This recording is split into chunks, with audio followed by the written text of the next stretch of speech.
Well, we'll call today's meeting to order. This is December the 3rd, 12 p.m. meeting for the City Council's Sidewalk Committee, Common Council Sidewalk Committee. We'll start with number one, our preliminary matters, introductions, election of chair, approval of minutes. And then from that point on, you all have a copy of the agenda, and whoever the next chair will be can proceed from that point if that's acceptable to everyone. So how should we start with introductions? We'll start with the committee members. I am Jim Sims, and the 1920 chair of this committee. And I'll let my colleagues introduce themselves. Dave Rallo, City Council, District 4. Ron Smith, City Council, District 3. Kate Rosenberger, City Council, District 1. Okay, is there anyone else, Mr. Lucas, we need to do that with, you think? I'll just note, this is a bit harder on Zoom. We've had several staff members from Planning and Transportation, from the HAN department, from utilities, from Parks and Rec. Those folks, I believe, are here to assist the committee and answer questions. Well, that's good. And I would ask that if any of them had a reason to speak or answer questions, that they would properly introduce themselves and their position as we do normally. So having said that, we'll move on to the agenda, and this is the election of the chair. I have reached out and discussed this with our committee members, and I would like to nominate Council Member Ron Smith to chair this year's committee, or the 2021 Council Sidewalk Committee, if he is willing to accept. Second. Sure. I'm happy to. Thank you very much. We have a nomination and a second. Committee members, all those in favor of Mr. Ron Smith to be our chair, please signify by saying aye. Aye. Aye. Aye. Aye. Well, before we go any further, I'm sorry, Mr. Lucas, do we have to do a roll call with that on Zoom? Yes. Okay, thank you. Okay, we'll start with myself, and I vote yes. Councilmember Rallo. Yes. Councilmember Rosenberger. Yes. Councilmember Smith. Yes. Okay, and that nomination for chair. And at that move, I do believe we now move the gavel, if you will, to Mr. Smith. Is that proper? Okay. Sure. Thank you very much. Mr. Lucas, if I get off track, keep me on track, or other council members.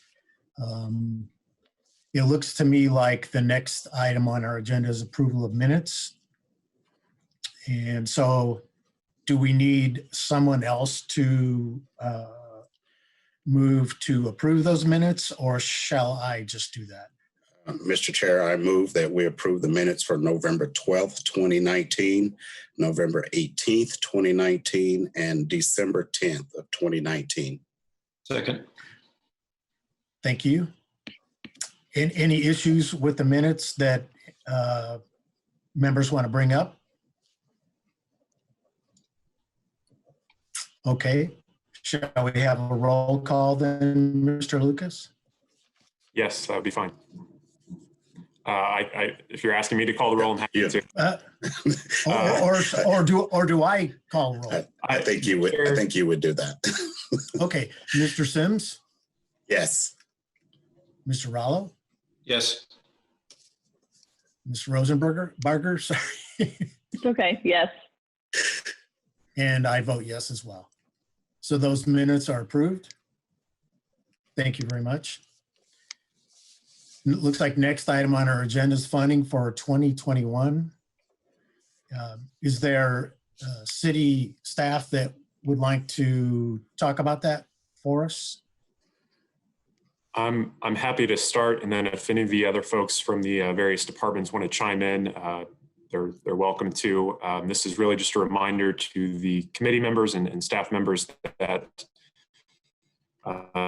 the committee has $330,000 in the 2021 budget that is available for allocations for sidewalk or pedestrian improvement projects. Historically, there have been contributions or partnerships with other departments, frequently the utilities department. Often projects will align with a Parks and Rec project. Utilities has indicated that I don't believe there are any planned in-kind or monetary contributions toward council sidewalk projects that are listed on the committee's prioritization list. I think I see Jane Fleeg here who can correct me if I'm wrong. And I don't know if any of the other departments have any additional information to chime in with. I know Parks and Rec may have projects that might align with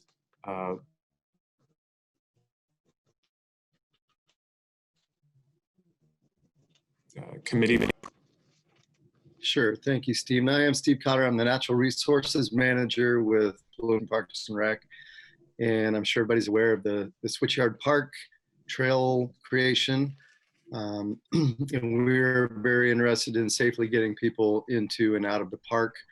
We're very thankful for the work that's been done over by Rose Hill Cemetery. That's very positive development. We are planning to do a trail on the power line easement from Rogers next to the Switchyard Park entrance over to Weimer Road at some point. And any consideration for getting people north on Weimer would be greatly appreciated too. Great. Anything else, Mr. Lucas? I believe we will be hearing from Planning and Transportation about the status and how last year's funds were utilized. It did not appear that there was any money left over from the allocations last year. Perhaps Mr. Copper could correct me if I'm wrong there. But I believe $330,000 is essentially the pot of money. Okay, and that's, the city has any other comments on additional or adjustments to the 330,000? Sorry, I will note that occasionally, depending on the project, there are often opportunities for utilizing other sources of funding, and maybe Mr. Copper was going to say the same thing or could provide more detail, but in the past, CDBG funding has been utilized to combine with council sidewalk funding. I believe NPO funding perhaps has been used for some projects. Tell me what NPO is, please. Metropolitan Planning Organization. I'll let Mr. Copper details there. NPO. If you have anything to add. And if I may jump in before Mr. Copper, being this is Mr. Smith's, or we're on the committee's first year of chairing, oftentimes we'll, with our funding allocation this year of $330,000, we'll often work with other departments such as Park and Rec or Utilities or Public Works as a collaboration, using our funding with some of their funding or their in-kind in order to get which could be a bigger bang for the buck, working from a collaboration standpoint. So I hope that clears it up, and then I'll get out of the way for Mr. Thank you. Thank you. I'm Neil Copper. I'm the interim transportation and traffic engineer with Planning and Transportation. I don't have anything to add big picture without getting kind of project specific. There could be opportunities for collaboration on a certain project. If the committee would like an overview of the expenditures from the 2020 funds, I'd be happy to give that whenever the time is appropriate, but we do anticipating utilizing all of the 2020 funds. Okay, thank you. Yeah, sure. How do you deliver that, Mr. Copper, when you're giving us an update on the past projects? So we provided a memo with an overview of that, and I'd be happy to summarize it if you'd like. Was that was in the packet, correct? I believe so. Correct. Yes. If you'll summarize that, that would be really great. Thank you. Sure. I'll just kind of quickly go project by project with the 2020 funds. So we did award a construction contract for the Maxwell Street sidewalk. That's Maxwell from Miller to Short Street. The contract was just awarded. The funds will be encumbered and then construction will start in the spring of 2021. Similarly, for the West 14th Street sidewalk from Madison to Woodburn, just awarded a construction contract for that. That one is getting paired with CDBG, Community Development Block Grant funds to supplement that construction funding. That will also begin work in spring of 2021. There was funding allocated for traffic calming in Broadview. That's of the NTSP program. The neighborhoods did not successfully get through that program, so we weren't able to utilize any funding for that project. And through coordination with Mr. Sims, we shifted that funding to other prioritized projects. The Moores Pike and Smith Road, the curb ramps and crosswalks there, we've completed design. The project is out for bid right now. We are going to be opening quotes on December the 7th. The construction estimates for that are above what the Council Sidewalk Committee originally allocated. So I'd like to talk about whether the committee anticipates they would like us to move forward with that. We of course don't know what the actual cost will be until we're able to open the quotes. But if we can circle back to that one in just a sec. South Walnut Street from Winslow to Ridgeview, this was design only. Committee allocated design funding. We do have that under contract already, and let's over here at Cooper James is working on that design. And then finally, Adams Street from Kirkwood to Fountain. This was design only. This was the lowest prioritized 2020 project, with the idea that basically any funds that were left at the end of the year put towards this, knowing that we wouldn't be able to fully fund that contract. So we have that contract scoped with the designer, with Bynum Fanyo. We'll be taking that to the next Board of Public Works meeting, and then we will encumber basically whatever is left.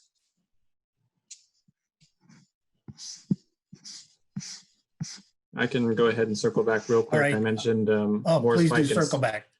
Morris Pike and Smith Road. The original allocation, both for design and construction, was $28,000. Our estimate is approximately $50,000, with the construction cost being higher than anticipated. Again, we won't know, until the bids actually come in. If you have the memo in front of you, it's if you look at table 2 from the staff memo, it kind of breaks it all down. But assuming the costs come in near our construction estimate, be about $20,000 above what council was originally anticipating. Again, there is some leftover funds because the Broadview traffic calming was not able to move forward. So just interested to hear from the committee if they are still interested in moving forward with that, or if they want us to go in a different direction. And we can, of course, touch base before awarding after we get the actual numbers. Does the committee members have any questions on that Neil just talked about? Mr. Sims? Thank you. And if we decide to use some of our funding this year to kind of circle back to Morris Pike and Smith, then that will affect potentially some of the priority projects moving forward. Thank you. Am I correct comes out in of saying that? Is that right? Yeah, so I'm still talking only about 2020 funds. So I anticipate that you would be able to use your 2020 funds for Morris Pike and Smith. It would just the lowest prioritized project from 2020 is the Adams Street sidewalk design. And so just based on our estimates, we would about halfway fund the design for Adams Street. And that's the one that in 2021, if you want to pick up the remainder of that design contract, you could. Unless, for example, the council changes its mind and says, we don't want to do more like in Smith if it's going to be that expensive, and we want to put that money to Adams Street instead. Or you can obviously make whatever choices you want. I just wanted to point it out. So how much does it impact? Sorry. How much does it impact the next year's funding of $331,000? Is there any impact? It doesn't impact next year's funding, except that I suspect you will you'll add funding for the Adams Street design, which isn't fully funded this year. Okay. And maybe I should jump in and give a bit of history or context. So in any given year, the committee has historically chosen to either, as Mr. Copper is indicating, finish funding projects for construction or provide funding that would help complete design work. And then it typically starts the process for a new project. So it picks projects to design, and in this way you kind of have a rolling group of projects where there's some in construction, some in design, and very rarely does it line up that you're paying for a project that it's designed and constructed all in the same year. So I think Mr. Copper is alluding to the fact that in the past, projects that were funded by the committee for design have often been considered for construction funding. That's not always the case, but I think often that's where the committee likes to look first, because you've already paid for part of the work associated with that project. Okay, is there a certain action that we need to take on this consideration during this meeting? It's time I make a motion that we allocate remaining funds from 2020 to complete Morse Pike intersection at Smith. Thank you, Mr. Rallo. I did have a question. It sounded like the construction bids would be opened for that project December the 7th. Yes, my recommendation would be to maybe not making a decision until those bids come in. There's a chance that we wouldn't get any bids. There's a chance that we'd only get one bid and they just put in something ridiculously high, hoping that they'd be the only bidder. Our staff's default position will be to follow the priorities already established, which would be that funding does go to Morris Pike at Smith. But once those bids come in, we are required to contact the chair of the committee, and assuming that if it's greater than a certain percentage from what was allocated, and confirm with them before we actually move forward. So I don't know that there's a motion necessary unless you want to actually change our default position. What say you? Well, is the default position, if it falls beyond a certain percentage, then you could come back to us. That way we could dispose of this. Yeah, we're already required to do that. Okay, so I'm confused. So why wouldn't a motion be appropriate right now? In other words, to allow you to go ahead and apply those funds from 2020, unless it exceeds your estimate. I think that's already the direction that we're required to take. So I'm not. Oh, you will. Okay, you don't need any action to apply funds from remaining funds. You can apply those from Broadview to Smith without council action.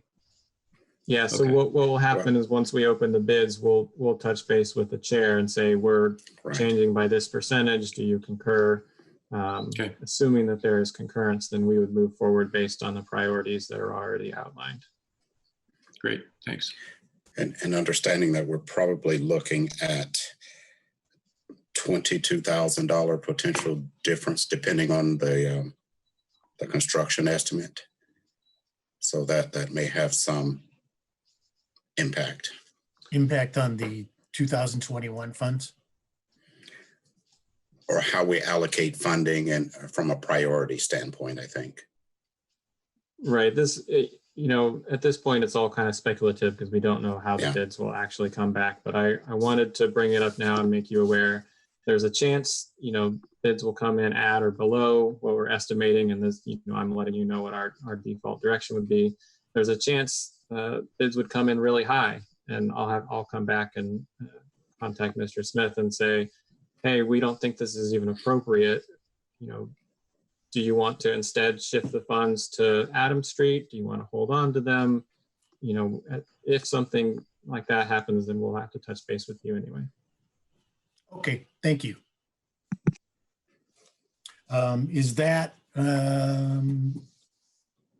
Did we finish the agenda item number 3, which was the progress on 2021? Or did we interrupt you in the middle of it? I think that's kind of the brief summary I was going to give on 2020 progress. Be happy to answer if there are further questions. Any committee members have any further questions for Mr. Copper on this? Okay. Wait, Ron, I have one. I had forgotten. Maybe this is a question for Jane Fleig, or it might be for Neil. The Maxwell Street sidewalk project, does that include stormwater, storm drains as part of the project? I did not review that plan, but I think it was very minimal. Is that correct, Neil? Yeah, there's no storm drains or stormwater. There's a little bit of culvert work for a pipe that went under the street, but Okay. There's no wholesale stormwater. Okay, people do have stormwater problems in that area. That's why I inquired. Okay, thanks. I'll follow up later. All right, thank you. So it looks like we have next agenda item is number 4 is evaluation of maybe review of criteria of old and new proposed projects. I think we just talked about that. So is it at this point, shall we discuss something about the criteria that we use? Yes, so every year the committee has an opportunity to review and make any changes to both the project criteria that is used to evaluate the list of projects. The committee also has a set of committee policies and practices, including the overage policy that was just discussed, that could also be reviewed and adjusted if necessary. I would defer to folks from planning. I don't know if Mallory is the best person to discuss the objective criteria that go into the ranking sheet for the projects. I know there's in the packet, and I'm happy to display it if necessary, there is a document that describes the committee's criteria that's been used in the past. There's a table of objective factors that describes the metrics that go into that prioritization list. And then there's a description of the committee process and its methodology. Will you display those for us? I'm happy to try, although some of them are quite detailed. So if you'll give me a moment.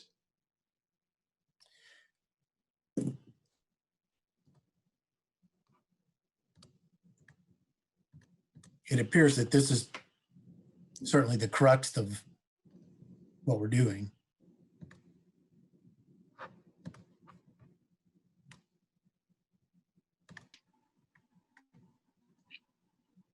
And I'm hearing from Beth that perhaps she's willing to speak to this item. Perhaps first I can go over the committee's policies, and then we can get into the objective factors. So thank you. If everybody can see the sheet, it lists some of the considerations that the committee in the past has used when deciding on funding priorities. These criteria include safety considerations, roadway classification for the amount of traffic, the level of pedestrian usage of a potential project, proximity to destination points, including schools, IU campus, important employment centers, linkages. So if there's a missing link in an otherwise complete network of sidewalks. And then an important one is the cost and feasibility of a given project that includes the design work, often right-of-way acquisition, and then construction. There's a history of revisions to these criteria that I won't go into unless folks want me to, but one other important criteria to note, or policy to note, is the overage policy, which Mr. Copper was alluding to. This is a policy that allows the committee chair certain discretion to make decisions about the use of leftover funds if projects come in higher or lower than expected, so that the committee doesn't need to make those decisions. And I'm actually seeing this, and I think this may be an outdated policy, because I believe this was updated to increase the amount. I'll need to confirm this with the committee members. I believe the percentages and the set amount was increased in recent years. Beyond those criteria, there is a list of or a table of objective factors that planning staff applies to the projects on the list to rank those projects. And I will let perhaps Beth or Mallory discuss these metrics and any adjustments that they have made or recommend that the committee make. And I don't know if it would be helpful to have this displayed or not. Beth, would you like me to keep that sheet up? Yeah, that would be great if you don't mind, Stephen. Sure. Thank you. Mr. Lucas, sorry.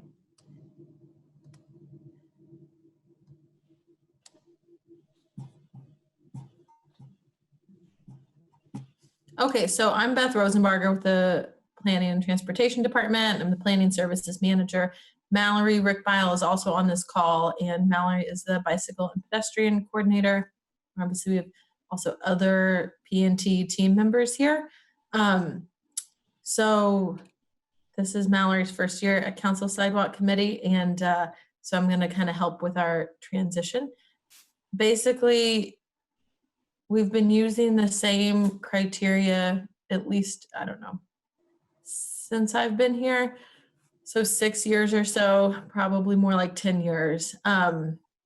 What we do is we collect sidewalk requests that come to us that we receive from council members or the council office. And what we do is basically use a series of equations to try and rank those projects based on those criteria. So this chart that we see is not, it is kind of explaining what the criteria are trying to achieve. And then on the right side is the criteria we use to try to achieve those objectives. So by building sidewalks, we do want that to improve safety on a street. The road classification, which now we actually use something called road typology, basically helps tell how many, from an assumption, about how many motor vehicles per day are using a street. A higher classified street means that it's going to be busier, and we can assume that is less comfortable for people walking. Pedestrian usage.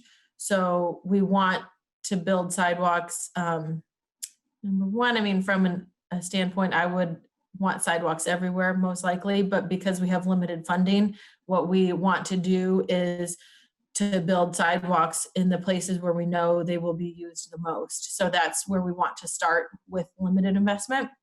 The fourth category of proximity to destinations, I would say number 3 and number 4 point to what's called a useful walk. So we know some people walk for recreation, but what we want to do with the limited funds is to help support people who are making a useful walk, meaning walking out of necessity or walking to get to a destination. So walking to get to school, walking to get to work, walking to get to the store, walking to visit a family member, etc. So that's what those two criteria are really about. Number 5, linkages. So anytime we can connect to part of the network where there might be a small link that's missing, that can really open up larger connections within the network, that's a really great win, both in walking and in bicycling. There's a lot of research that tells you the network is greater than the sum of the parts, and that's really true. So that's what a connection like this would provide, something that just by making a small connection really opens up a broader network and more connectivity for people. And then finally, cost and feasibility. So we need to, there aren't unlimited resources here. So for the cost that's available, can we build what we're looking to build? So those are the objectives we're trying to achieve with the funding and how we direct it. And then the next part of the table moves into what measurements we use to try to achieve those. So I'm just going to run through the ones on the far right really quickly. So a walk score ranking is a proprietary measure that some company makes that really tells you how many destinations are nearby a certain point. So it doesn't tell you anything about the existing infrastructure, but it tells, I would say it measures latent demand or how much stuff of interest is nearby that people are likely already accessing by walking, but then would benefit from improved facilities. A pedestrian level of service, we have, I would say, a somewhat complicated formula that tries to achieve, like, if a sidewalk were to be installed, how much will that improve the space? And what is it like to be a pedestrian in that space so far? So you want to improve conditions for pedestrians, meaning what's it like right now for pedestrians and how much would that be improved by installing a sidewalk? There are some streets in our city where we probably will continue to use them as shared space. So that's sort of a metric that gets complicated, I would say. For example, like Allen Street, where we think it's not financially feasible to both install sidewalks on that street, and we say, well, we'll do something different to make it really comfortable for walking. That got complicated. I'm sorry, I'll get out of there. Then transit route score rank. This is something a previous bike ped planner put together, and it's about every location in the city, looking at how often the bus comes by, how many bus routes do pass by there. So how well is it served by transit?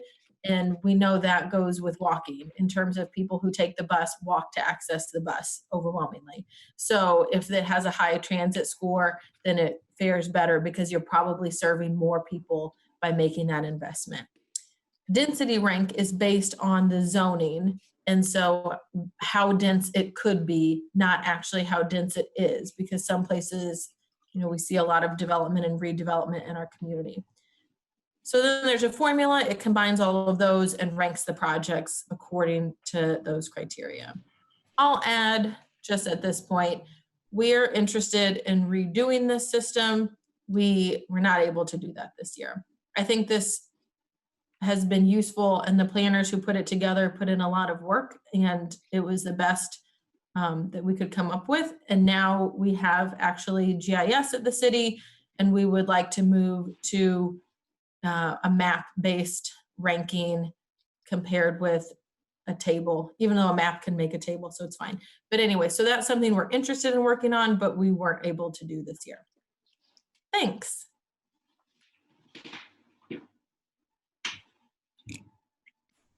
Thank you very much. Appreciate that. Does anybody have any questions for Mr. Rosenbarger? Yes, Mr. Rollo. Actually, I think Mr. Sims was ahead of me. Oh, so sorry. Mr. Sims. That's okay. No, thank you. This is for, based on my screen, the latter, Ms. Rosenberger. No, that's bad. Thank you for sharing that. But with the walk score rate, pedestrian level, those criteria that you used, and your desire to look into changing that formula as we move forward, do you have an idea of what some of those changes may be reflective of as we move forward? specifically from more of a racial or economic equity standpoint. Even though I have some questions on how those are more thoroughly defined as we move forward. But is that part of your thinking as we move forward on the criteria aspect? Yes, thanks for the question. 100%. So I think number one, what we could or would do would be to propose criteria, and that you all would want to take a look at that. But what we would want to propose is probably median income. This would all have to, or the criteria I'll say right now would probably have to be based on census block group. And so it's not necessarily just the street, but that's the finest grained I believe we can get for some of these. So the household median income would be one that I think would be important. Another could be race, and looking at areas of town that have more people of color as a place to increase investment. We can also look at where car ownership is the lowest, or where households are the most housing cost burdened. So where housing cost is greater than 30% of household income. So not just income on its own. But I think, I don't know, we're interested, and it's something we would want to do a bit of a deeper dive in.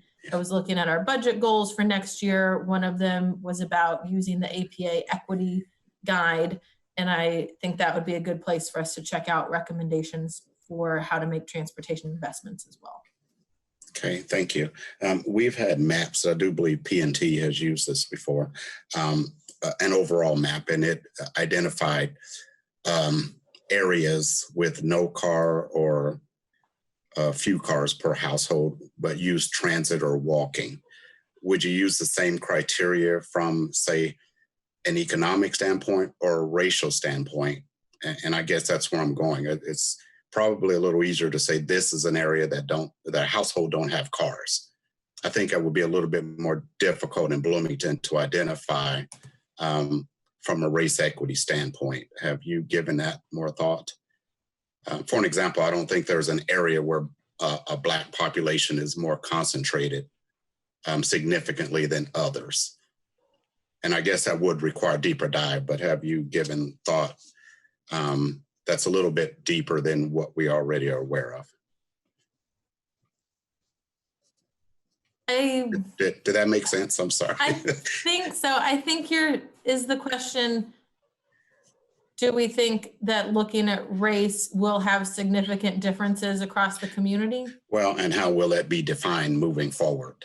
I understand that, but I think race would be more further distributed than, say, car use versus non-car use, for an example.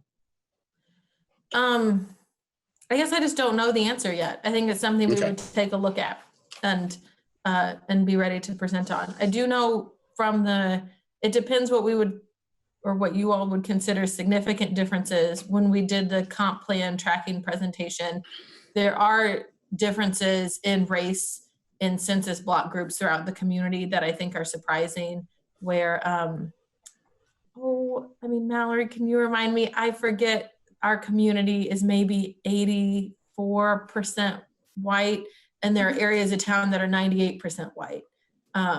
So we do know we do have those fluctuations throughout census block groups, but even that, I would also say, yes, we're not a very, we're a diverse community, but 84% white is lower. I'm sorry, I'm struggling with this, but we're not as diverse as the national average. So maybe we don't see those as obviously, but there are variations among the different census block groups in town still. Yeah, thank you. I think that kind of identifies when the topic of diversity or diverse comes up. Now you see why it can go so many different directions depending on who you're talking with. And I would look for that to be further defined from a more useful standpoint as we move forward. So thank you. I'm done. Other members have question? Mr. Rallo? Well, so I have a comment. Is that all right? Sure. Okay. Just to review this table, I think that it's really, it's a useful tool, but there are some really major problems with it. And I'll just go through a couple, since I think that we do need to revise evaluating council priorities. One is, I think the walk score has to be rethought, because it is goal-oriented to a certain extent. And the useful walk idea is okay, but it sort of leaves off the map when you've got a goal. Say, if you're an employee of the university and you're a mile and a half away, how do you negotiate that walk? How do you get there? Now, there might not be any, if you're putting in a sidewalk project that facilitates people in that neighborhood getting to and from the university, that's very useful, but it may not appear on a walk score.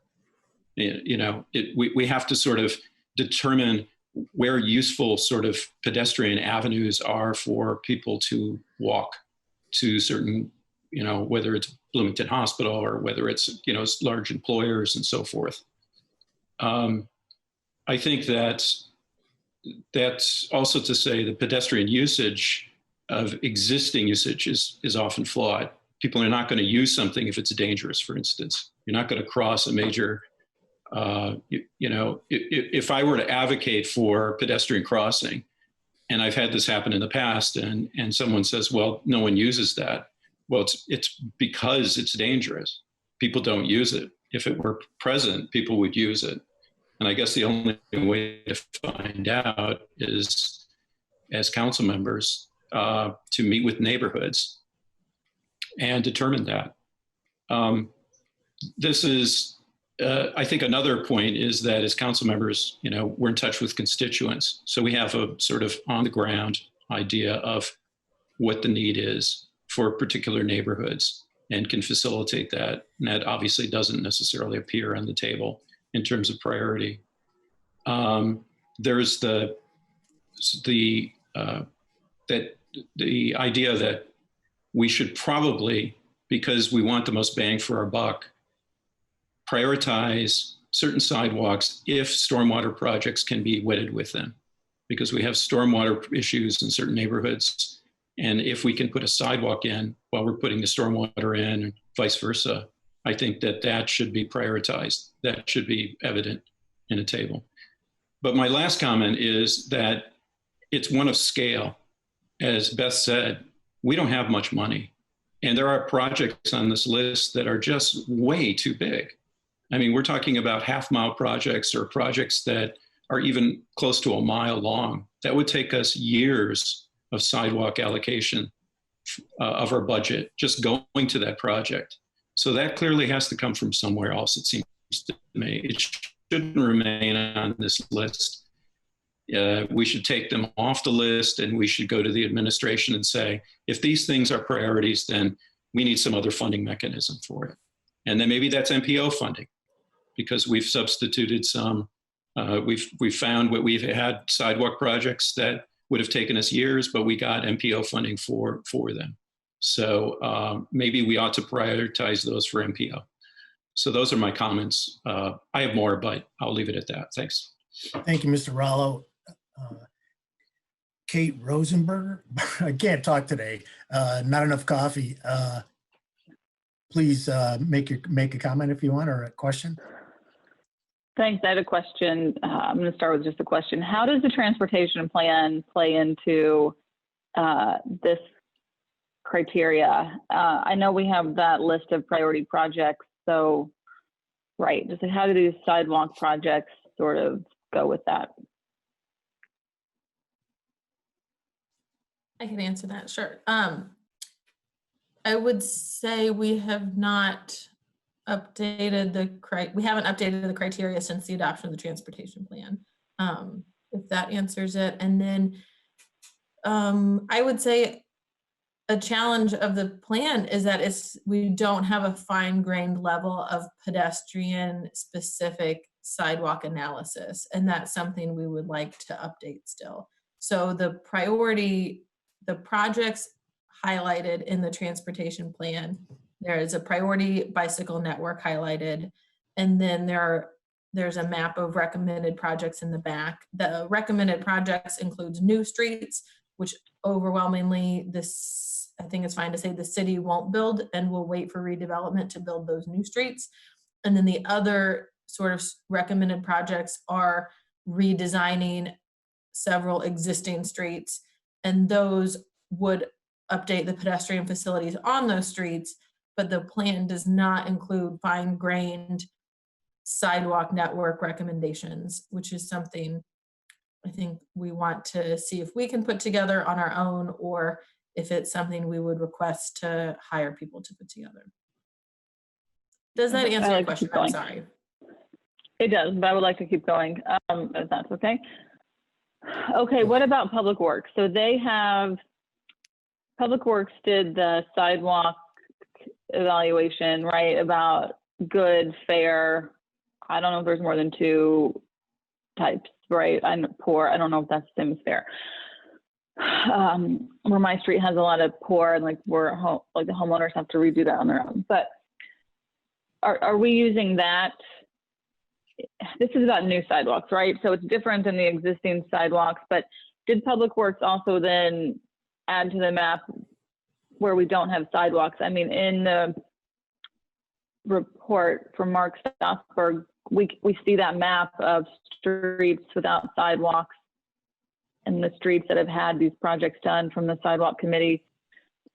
So, I mean, I guess I'm kind of asking, like, does that, I just assume, like, as a planning and transportation department, like, your expertise is like infrastructure, connectivity. And so, like, you've got a handle on where we need different connectivity or where we're missing connectivity, and like what kind of connectivity is best, where I don't always think a sidewalk is the best way to support pedestrians if it's like traffic calming and everyone shares a street type thing. So I guess I'm just asking, like, do you have a handle, and is Public Works involved on like where this money would best be spent? I think you're sort of, sorry, I'm a little confused on the exact question. Is it, do we have an overarching project prioritization system, or can you clarify a little bit more? Yeah, it's that, like, do you, there's just a lot of people on this call that are like all involved in like making this decision for $330,000, I guess. So, and some of us aren't involved in this every day. Like, we have a bike ped coordinator, right? So we have Public Works who has like done this evaluation and this high level look at the city, right, of sidewalks. And I guess I'm asking, like, do you know, like, you have this objective criteria, this rubric that you would use to select projects. And so, and then with the transportation plan and the work from Public Works, like, I guess I'm just asking, like, what else do you need to select projects to increase safety and connectivity, right? And like put in these new sidewalks. Like, are you missing anything that you would need, or like, do we have all of the information to do this the best we can, and like a system in like a way that is like meeting our goals and not so piecemeal, I guess? I think we have most of the information we need. I would say it sounds, having ArcGIS is sort of still new for the city, and we need a moment to, I would say, marry all the information that we have. So what I would want, like, our team to take the time to do is to look at the existing sidewalk network, along with the ratings of it, look at the missing links, and then overlay that into different data of median income, percent vehicle ownership, stuff like that. And that is what we would move to say this is where we would prioritize these projects. But I mean, it's also true, the pot is a challenge of, like, we generally estimate it's $1 million a mile for sidewalk. It depends on stormwater infrastructure. It depends on if we have to purchase right of way or not, and a bunch of other factors. But I'm not sure that I answered your question. I think we have the information, but we need like I don't know, it's been a crazy year, obviously, but we want to take a minute and focus on that for some time. And so we don't have that as a product to present today.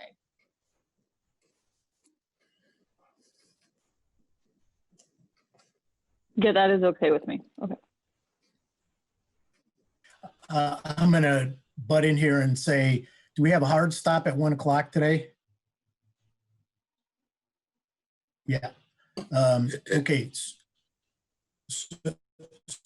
So the other question might be from me is we're going to take some public comments and then we want to decide when we want to meet again, right? So which of those you think we better do first? Any opinions? Yes, Mr. Sims? Well, first of all, I think it might behoove you with regard to public comment to try to determine how many that would be interested in doing that. That could determine if we even allow that today, or if that's better served for our next meeting, or if you want to allow 5 minutes or limit it some other way. So that would be my one suggestion. Me personally, I don't know. That's the comment I wanted to make. Thank you. Okay, Mr. Lucas, if there's anybody out there in the public that wishes to make a comment, please indicate via the chat or send Mr. Lucas a message and we will get you on there. I think that we need to, did you all say 2 minutes per person at this point? Was the proposed number of minutes for public comment for each person? And if it makes a difference, I see two requests from members of the public to speak. Okay, does that sound reasonable? That we say about 2 minutes for this time and in subsequent meetings we can undertake some more?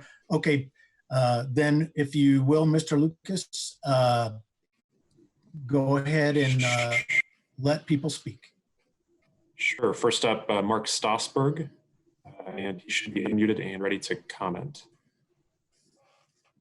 Thank you, Mr. Stossberg. You may go ahead as soon as you are unmuted.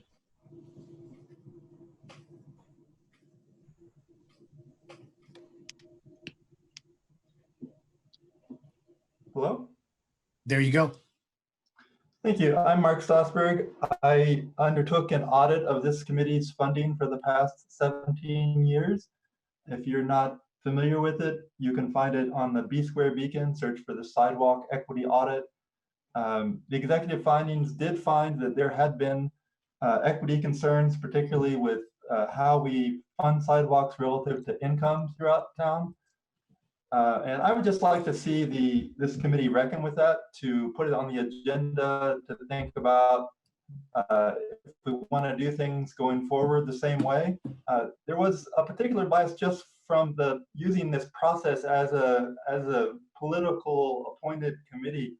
When I researched national best practices for how to do this in an equitable way, it was about using an objective process, which is something that could be accomplished with the planning department making the decisions, using a full view of all the sidewalks that need attention, which is something that the Public Works Department already has that sort of complete inventory. I mean, just in terms of an example, we have this project at Moores and Smith. It was highlighted in the report as something that bypassed the objective process. It serves a cul-de-sac community of exactly 10 homes. It scores low on a number of metrics, but yet here it is in the meeting coming up, not only as continue with it after it was highlighted as a poor project for equity, but considering doubling down on it, even though it's coming back with a high estimate. So I would just like to see in one of your future meetings to really address the concerns in that audit. If we want to meet the mayor's goal of moving forward with with equity, racial equity, economic equity, you can't just ignore the how we're doing things currently, and that's what I've mostly seen so far in this meeting. Thank you. Thank you, Mr. Strasberg. And Mr. Lucas, you can let another person speak. Next up, we have Greg Alexander, who should be ready to comment. All right, Mr. Alexander, you have a couple minutes. Hi, thanks. Yeah, I'm Greg Alexander. I really love the work of this committee. Loved a lot of the comments I heard today. I walk on a lot of the sidewalks that you guys have installed in the last 5-10 years. Some of them almost all the time.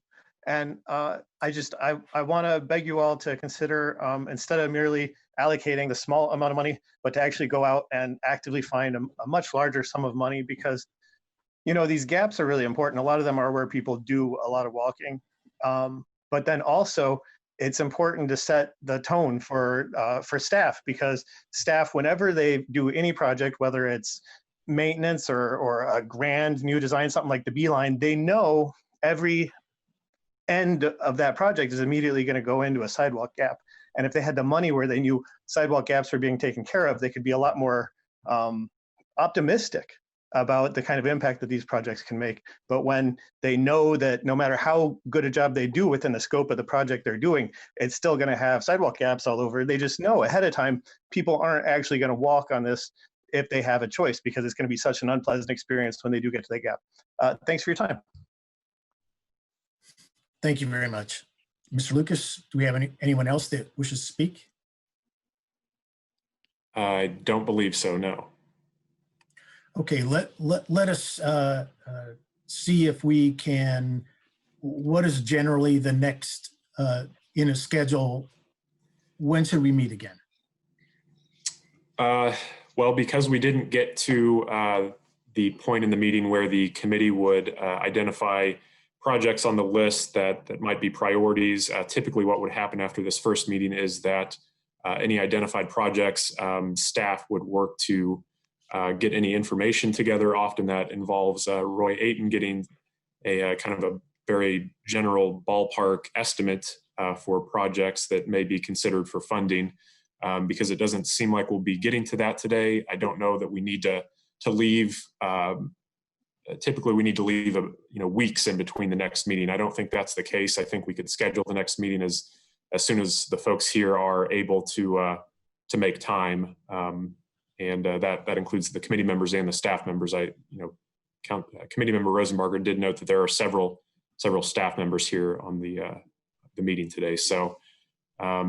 I will say the committee's work has typically occurred in November and December in an effort to have funding recommendations made as close to the start of the following year as possible to give a large window for staff to get these projects coordinated and bid out. So if the committee could look at its next meeting as early as next week or the third full week of December, I don't know if all the staff members here would be free, but I don't know if next Thursday may be a good date, Thursday at noon.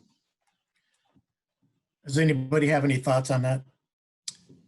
Good by me. I can't make that.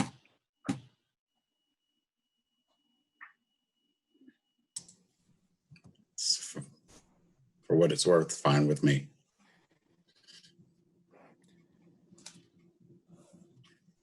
And I will say that's just the first date that came up. The committee often meets at noon. I think, pre-pandemic, that was in an effort to make it more convenient for staff to attend the meeting. Often Tuesdays and Thursdays have been dates that the committee has looked at. I don't know if Tuesday the 15th. Kate? I could do that. Good by me. Is that okay? Okay. Let's do that again. And I will apologize to all the city staff if I was pokey and slow at getting the meeting to go faster, but I appreciate everyone's input, and I do appreciate all your expertise. So thank you. So the meeting, say again, Mr. Lucas? Well, if this is up to the committee, if it would like to schedule a meeting on December the 15th at 12 noon, I don't know if any of the staff members have any major concerns with that, but the committee could pick up where it left off at today's meeting with a discussion of any criteria or changes to the committee's policies, and then move into a discussion of both new projects to the list this year. I think there are only 2. And then identify priority projects and any information the committee would need the staff to get before making funding recommendations. Does that sound fair to everybody? Okay. Yes. Okay, wonderful. Let's set it for this. Is that okay, Beth, for that date? And Mallory? Okay, okay. Thank you very much. I'm interested in hearing from Mr. Ayton too. Is that good? Yeah, oh, absolutely. Is that okay, Mr. Ayton? Yep, it's fine. I will be here. Thank you. Okay, okay. Thank you very much. And Jane Flagg in chat has indicated that's good for her as well. So I think that's a good start. Okay, I have may I ask one question? If we work on talking about different criteria, it won't apply for the current projects that we're going to look at, correct? Okay, I just wanted to make sure. So that would be something that we would be considering for subsequent projects or subsequent years. I don't know if that's for you, Mr. I would say it's up to you, as in if you want a different criteria put together and that's something we're able to do, it would change your council sidewalk timeline because of the time it would take us to put something together. And I don't know if that's enough of, like, I think this is based on a schedule of what has happened in years past. So if the committee wanted to make recommendations slightly later in 2021, there might be some time to provide more data but yeah, so I think it just depends is my answer. Okay. It depends on. Yeah. Well, if I could jump in, I'd say I don't think that would fit in our timeline at all. That's going to take some work, a deeper dive, and I just don't think that'll fit. I do think that there is enough room for committee members to introduce certain things that that are important to this project that may or may not be reflective of the official sidewalk criteria, if that makes sense. Yes. Okay, that would be my suggestion, and not put much more pressure on Ms. Rosenbarger and P&T at this point. That's going to take some work, trust me. Kate, did you have something you wanted to say? I do.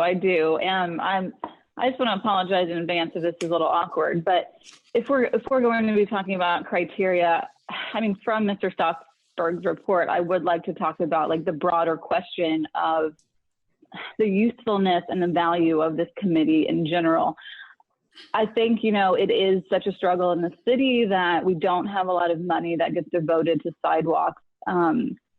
It seems also very unique that we have this council committee when we don't have it for any other department or, I don't know, parts of the streets. So I think it would be really weird if we had a council committee that had a small budget that decided what streets to repave. And so like in the same way, I think it is strange that we have a council committee to decide what sidewalks get to be made. So, I mean, I would like the equity question is a big deal to me, that, it doesn't look like sidewalks have been funded in the most equitable way across the existence of this committee. So I think like we should really look at that in an objective way and just discuss it. Like I would love to hear from staff on this about what they think. I think just looking at how many people have been on this call, and I know we lost some folks at one, it looks like an incredible amount of staff time and like council staff and administration staff that goes into this committee. So